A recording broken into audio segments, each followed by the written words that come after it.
This is Kizao. It's an online slideshow presentation, video presentation, and photo collage maker. I chose this because I wanted to find an alternative to Animoto. I actually found this to be very unhelpful.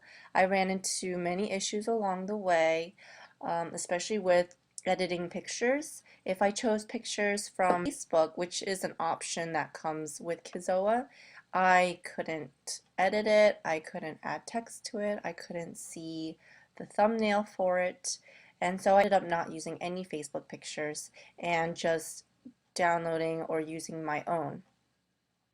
But the one helpful thing that I really did like about Kizao is the Kizao Assistant. And you don't see it right now, but every time I click on something new, a little bubble pops up that helps me go through the steps on how to add text or how to change an effect or to add animation. They have a nice little assistant for navigating the site. So to look at some of the features and functions, when you go into Kizao to create a presentation or a slideshow, you have the option to use one of their quick templates, which is very fast, or you can make it from scratch. Now, for a perfectionist like me, I couldn't use the template. It was very rigid, and once I chose one, I couldn't pick a different one. So I ended up going the route to make it from scratch. The good thing about Kizao is that I can edit my photos. So you'll see here this picture. I edited it right in Kizao. And I'm able to add text to it, I can add animations, I can add effects, and I really played around with this photo in particular. I was able to brighten the background. I added two types of text, and I was able to play around with the font, the intensity of the fonts, and even change the way that it looks. So that's one good thing about editing photos. And you'll see here I was able to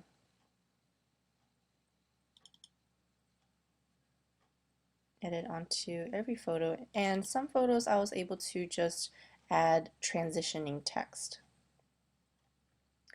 Now, another feature that you could do with Kizao is you can add music.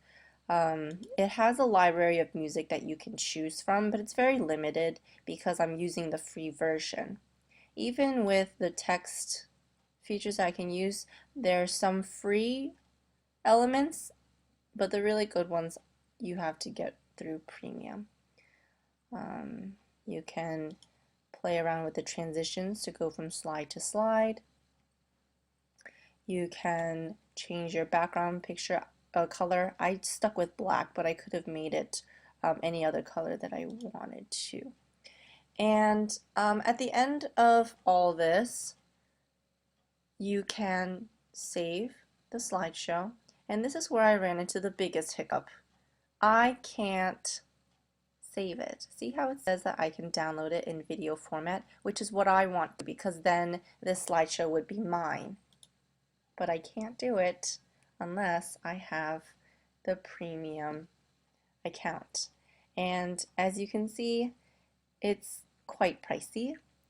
And I'm not really willing to pay that much, especially because it's just me. I'm the only one who would use this, and I would probably only make it for a few slideshows here and there. I wouldn't use it to its full potential. And when I'm thinking about instructional goals, I was hoping to use this as an all about me presentation project at the beginning of the year, or even to just jazz up regular academic presentations, but I found it was more work than it's worth. So let's go on to the rubric.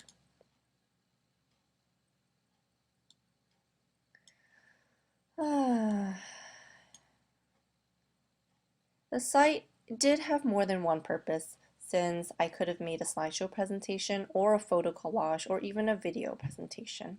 And it was also useful for editing photos. It was easy to navigate once you play around with it a little bit, especially with the Kizao assistant at your side. And there are samples and screenshots and all of this at the beginning before you even create an account, which was nice. So I was able to see what I was getting into and I liked it. But remember, I told you without a premium account, I can't own the file. The navigation between pages was slow, and sometimes the site failed, which meant that I had to restart my browser a few times, but it saves in my account. And there are very limited resources because it is free, and the paid subscription I thought was a little bit unreasonable for myself since I don't have a need to use it that much throughout a year. In terms of safety and privacy, I really felt like I had very limited control, especially since I couldn't keep the video as my own. It's really Kizao's. I just used their site to make something fun and it's still theirs. And it took a lot of time and energy to create my Kizao, so at the last step when I realized that I couldn't keep it, I was more than disappointed. I truly believe the time can be spent elsewhere to make it more worthwhile. Although I do know that Animoto is the same way. You can't save your presentations. But maybe there's one out there where I can make a presentation and keep it for myself. And it's free. Even if it's short, I just want something small to keep. So take it or leave it. You can play around with it yourself and you might find it very helpful. Like I said, my biggest turnoff was just that I couldn't keep the file, which is understandable too since I don't pay for it. But I wish they had an option where I could keep like a small slideshow presentation, a tiny one, and that would entice me to perhaps get a premium once I get comfortable with little files. But anyway, there's that. So I hope this helped.